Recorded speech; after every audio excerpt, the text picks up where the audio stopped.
Buonasera, benvenuti al TG Sicilia, vediamo insieme le principali notizie. Un altro caso di morte sospetta all'ospedale Papardo di Messina, esposto alla magistratura dei figli di un anziano morto dopo un intervento prevista per lunedì. Una nuova ispezione degli investigatori.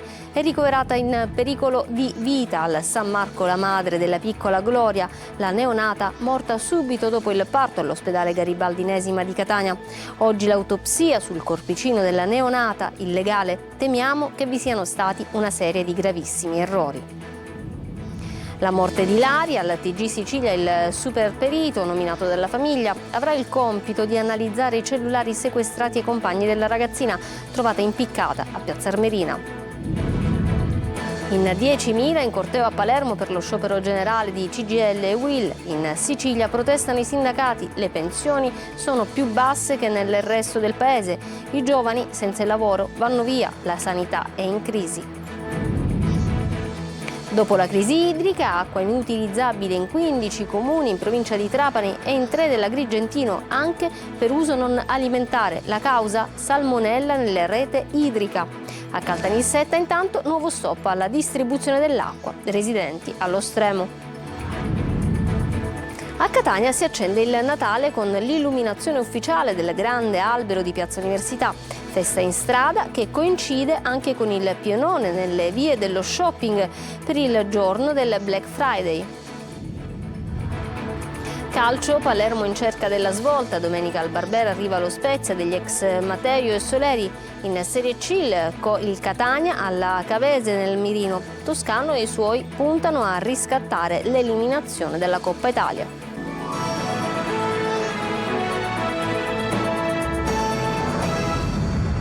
Bentrovati. A Messina un altro caso di morte sospetta al Papardo, esposto in procura dei figli di un anziano morto dopo un intervento all'ospedale. Intanto l'inchiesta prosegue, prevista per lunedì mattina una nuova ispezione degli investigatori. Francesco Triolo.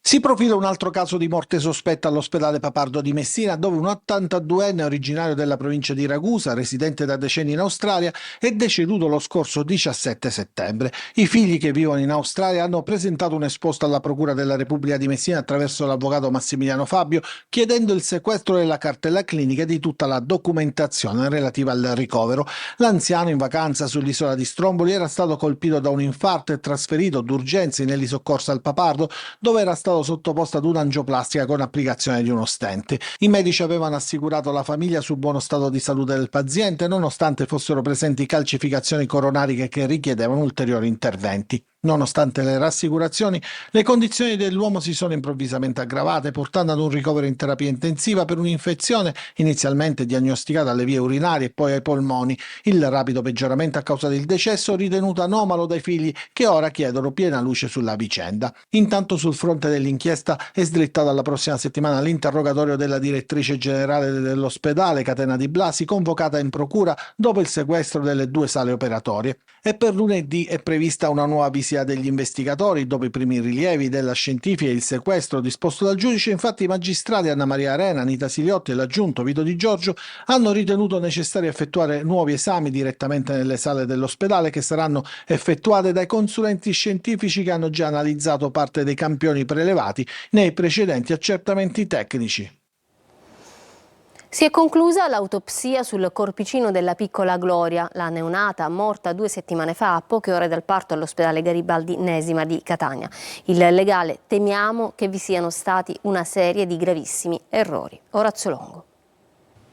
Documentalmente non ci possiamo sbilanciare. Aspettiamo i risultati dell'anatomopatologo che sarà nominato entro il 6 dicembre. Sono le parole dell'avvocato Stefania Amato dopo l'autopsia sul corpo della piccola Gloria, la neonata morta all'ospedale Garibaldi Nesima di Catania a poche ore dalla nascita, 15 giorni fa. Parole che però non nascondono timori più gravi. Errori su errori, situazioni disastrose che stanno anche impedendo alla mamma di occuparsi anche della parte più drammatica di questa vicenda. Una catena di errori, quelli che ipotizza il legale, che riguarderebbero anche la salute della mamma della piccola Gloria, in queste ore ricoverata d'urgenza all'ospedale San Marco per un delicato intervento chirurgico conseguente alla gestione del parto. La donna era stata dimessa domenica scorsa, ma dopo pochi giorni è dovuta correre in ospedale su prescrizione del ginecologo di fiducia. Il rischio per la salute era altissimo, potenzialmente letale. La sepoltura della piccola Gloria, prevista per domani, è stata posticipata a data da destinarsi, in attesa che la sua mamma, dopo l'operazione d'urgenza,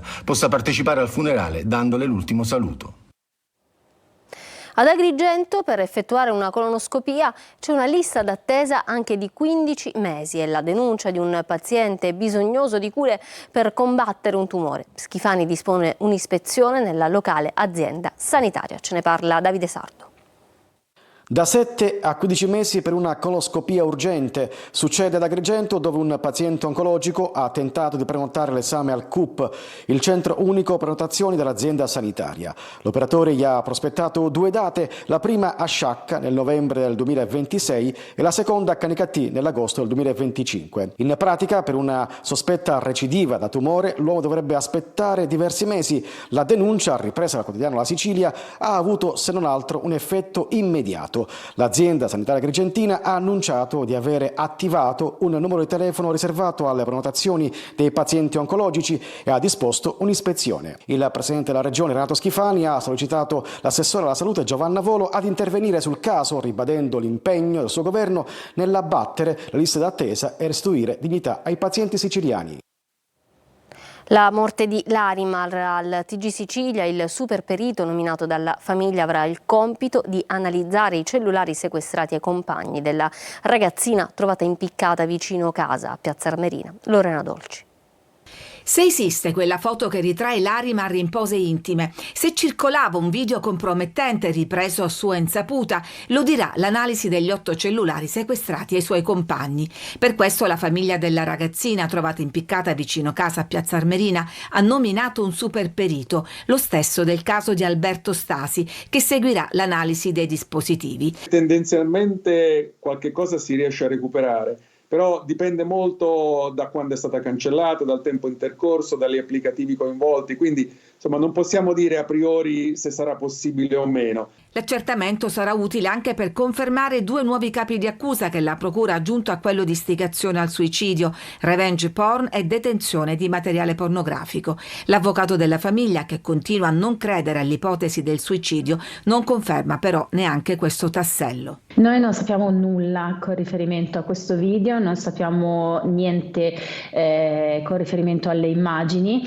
e neppure gli amici e compagni di Larimar più vicini alla famiglia hanno riferito niente di ciò. Nei prossimi giorni l'avvocato sentirà le persone vicine alla ragazza e in grado di ricostruire il contesto in cui stava vivendo gli ultimi giorni prima della morte, come quell'amica a cui Larimar aveva inviato le foto del suo ultimo tema in classe. Lei, figlia di un siciliano e di una brasiliana, nata e cresciuta a Varese, rivendicava la sua diversità.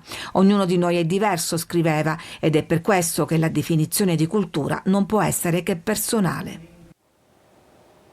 In 10.000 in corteo a Palermo per lo sciopero generale di CGIL e UIL. In Sicilia protestano i sindacati, le pensioni sono più basse che nel resto del paese. La sanità è in crisi e i giovani senza il lavoro vanno via. Marco Gullà. Questa legge di bilancio non ci soddisfa, non dà risposte ai giovani perché non crea lavoro, non crea stabilità.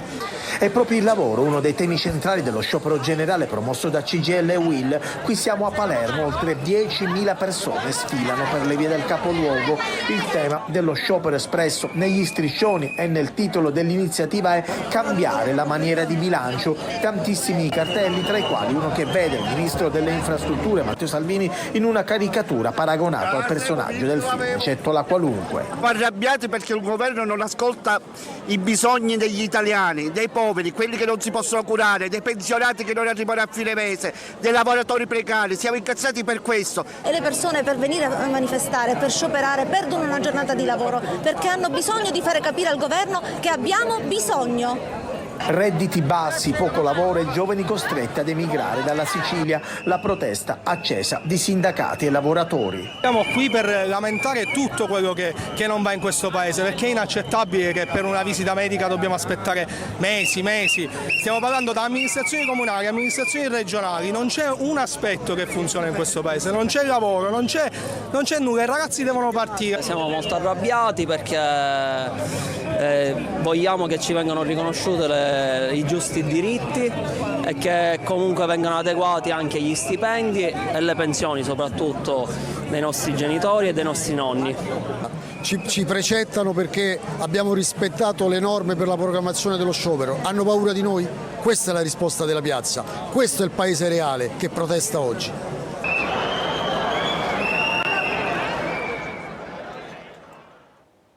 Dieci ragazzi arrivati a bordo di bici elettriche hanno picchiato con calci, pugni e bastoni un addetto alla sicurezza del circolo Sandra Orfei a Palermo. Il circo. L'aggressione è scattata perché il vigilante non ha permesso loro di entrare e guardare gli animali nelle gabbie. Dopo i mesi di siccità in 15 comuni in provincia di Trapani e in 3 dell'Agrigentino, l'acqua dai rubinetti non si può utilizzare neanche per uso non alimentare. La causa è la presenza di salmonella nella rete di distribuzione idrica di Sicilia Acque. Ce ne parla Laura Spanò.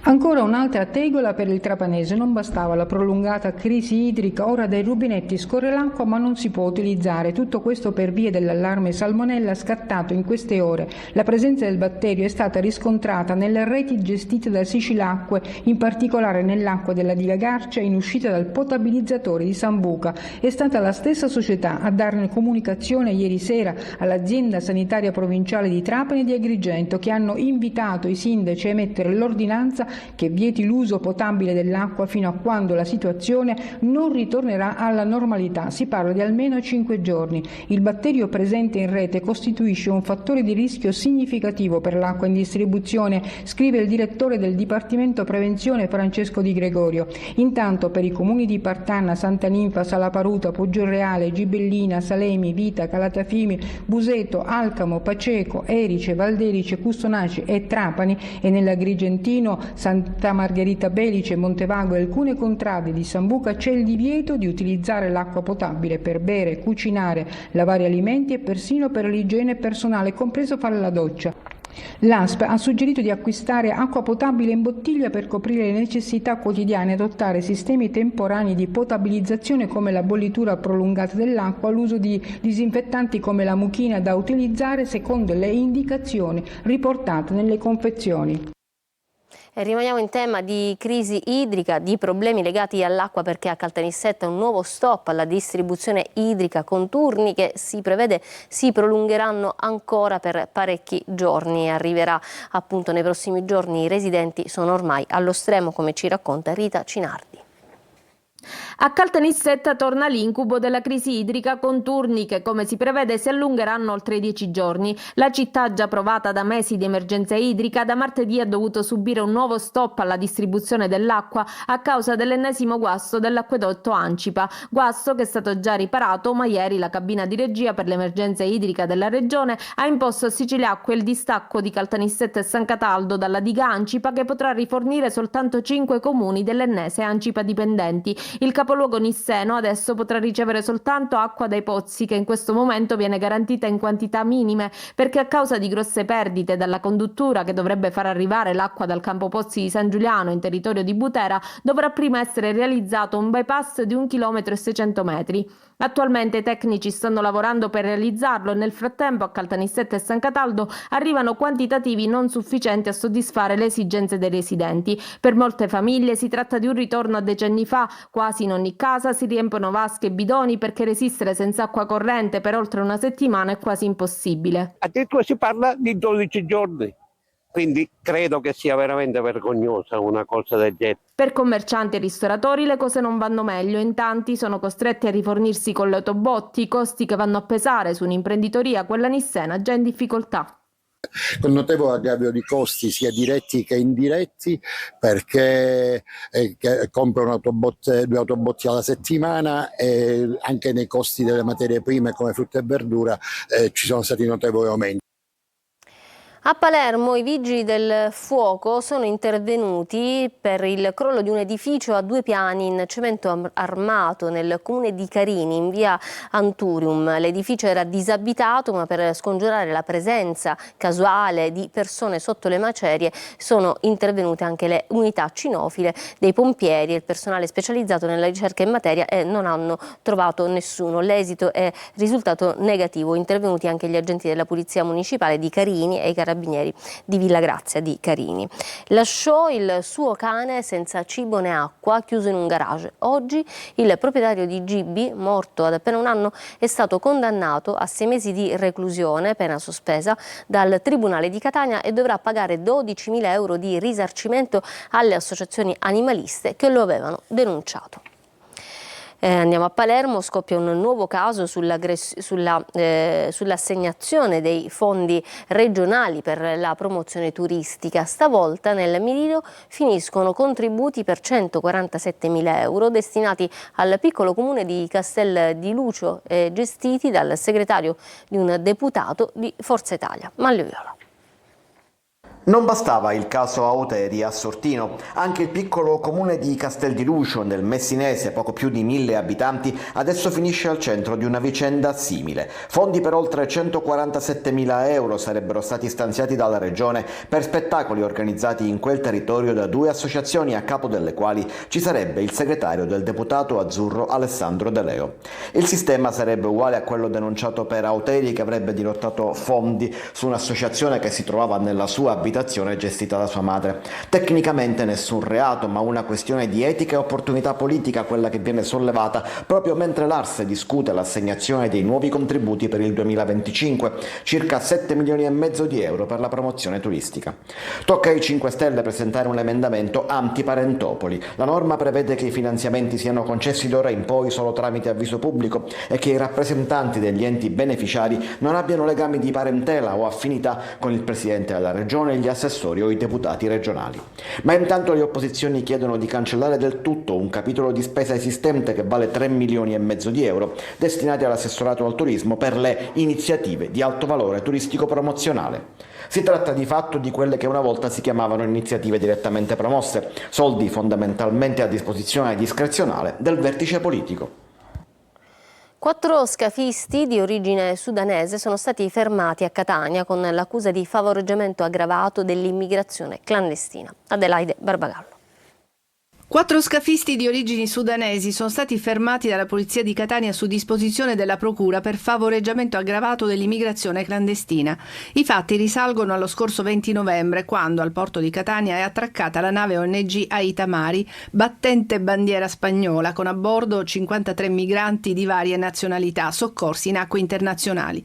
Trasferiti nella struttura di via Forcile, le indagini della polizia giudiziaria hanno ricostruito la traversata. Il gommone, di modeste dimensioni, sul quale viaggiavano i migranti, era partito dalle coste libiche e poi, dopo lunghe ore di navigazione, costretto a fermarsi a causa di un'avaria prima di ricevere i soccorsi. L'azione investigativa ha consentito di delineare il ruolo dei 4 sudanesi che, unendosi al restante gruppo di migranti solo nelle fasi immediatamente precedenti alla partenza in mare, avrebbero assunto a vario titolo il comando dell'imbarcazione, collaborandosi tra loro con diverse mansioni.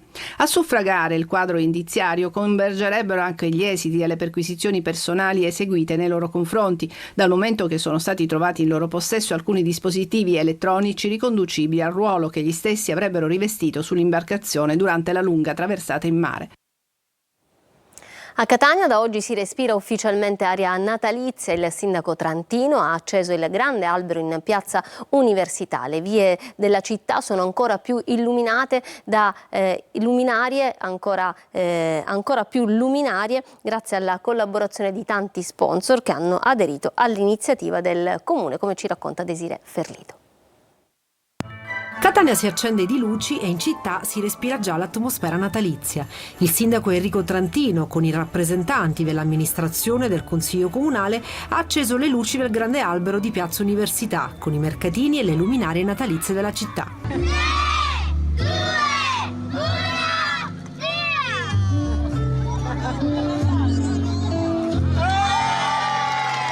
Sarà credo un bellissimo Natale con una serie di eventi in giro per tutti quanti i quartieri della città. Avremo artisti per strada, avremo gruppi musicali, avremo eventi teatrali nelle chiese di San Cristoforo, di Librino, di Picanello, un pochettino dappertutto, perché desideriamo che la gente si senta stretta attorno a un qualcosa che unisce tutti quanti. Gli allestimenti natalizi quest'anno verranno accesi in un numero di strade e piazze ancora maggiore rispetto agli anni scorsi nelle vie principali dello shopping, come da tradizione ormai in concomitanza con il Black Friday, anche grazie al contributo degli sponsor che hanno aderito alla proposta del Comune. Il grande albero di Natale di Piazza Università è alto quasi 15 metri rispetto ai 10 dello scorso anno. Le luminarie di via Etnea, piazza Mazzini, 2 tratti di via Vittorio Emanuele, piazza Vincenzo Bellini sono state installate grazie ai fondi della tassa di soggiorno. I mercatini natalizi quest'anno rimarranno aperti da oggi al 28 dicembre, tutti i giorni dalle ore 10 alle 22, festivi e prefestivi anche fino alle 23:45.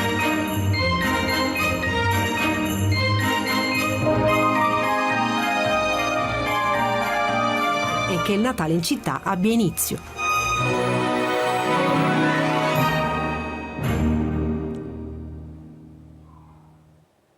E proprio in vista del Natale scatta la corsa agli acquisti con le grandi occasioni del Black Friday, quello che in America è il venerdì nero dei super sconti. I siciliani approfittano dei saldi ma acquistano con parsimonia. Adelaide Barbagallo.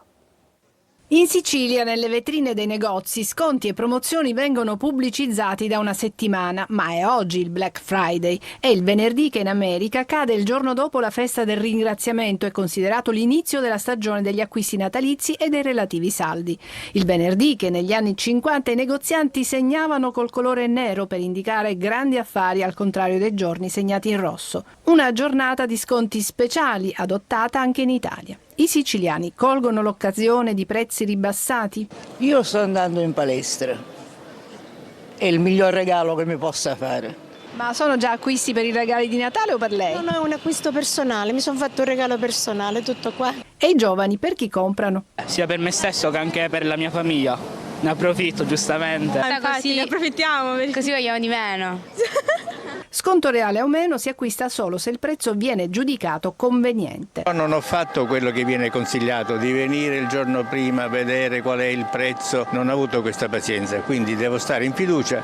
Mi hanno detto che c'era una cifra col 40% di sconto. Il Natale è alle porte, ma non tutti al momento sembrano pensarci. I commercianti temono una flessione nelle vendite nel periodo delle feste, ma c'è da scommetterci. Ci saranno sempre regali e acquisti last minute, quelli dell'ultimo minuto. Ci fermiamo per una pausa, tra poco lo sport.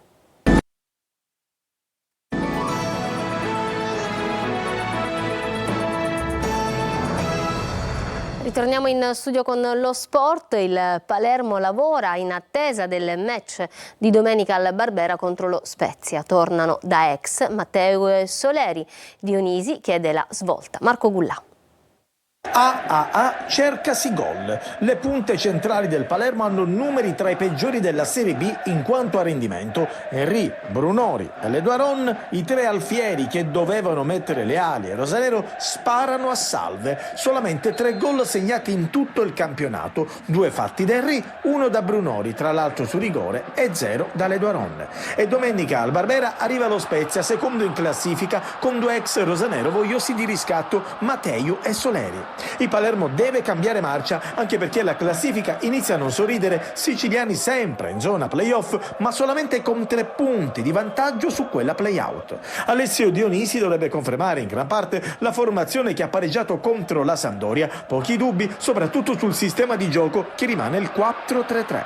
In avanti potrebbe essere confermato lo stesso tridente schierato domenica scorsa, ma non sono escluse sorprese. Con molta probabilità ci saranno Insigne a destra, Henry al centro e Di Francesco sulla sinistra, ancora panchina quindi per Brunori, sempre più lontano dall'orbita rosanero. Ranocchia va verso la conferma nel ruolo di playmaker con Segre e uno tra Verre e Gomez. Al Barbera l'ex Soleri, molto amato dal popolo rosanero, sarà titolare. Catania con 4 giocatori in più in vista della partita contro la Cavese. Ad elencare chi torna a disposizione è stato lo stesso tecnico durante la conferenza stampa. Francesco Triolo. Sturaro, De Rose e Gherardi.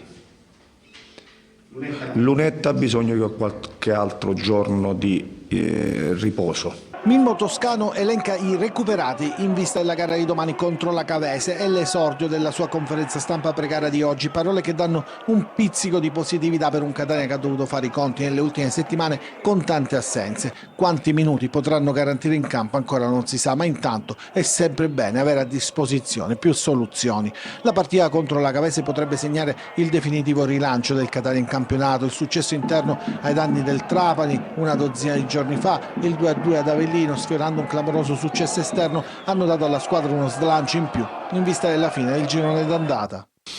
Non siamo al completo,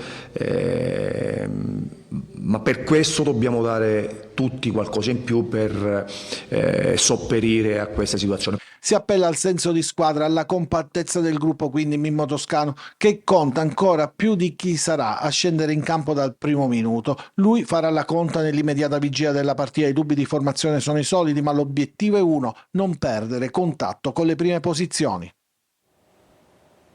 Bene, questo era l'ultimo servizio, io vi lascio alla programmazione di Antenna Sicilia e vi ringrazio per essere stati con noi. Arrivederci e buon proseguimento di serata.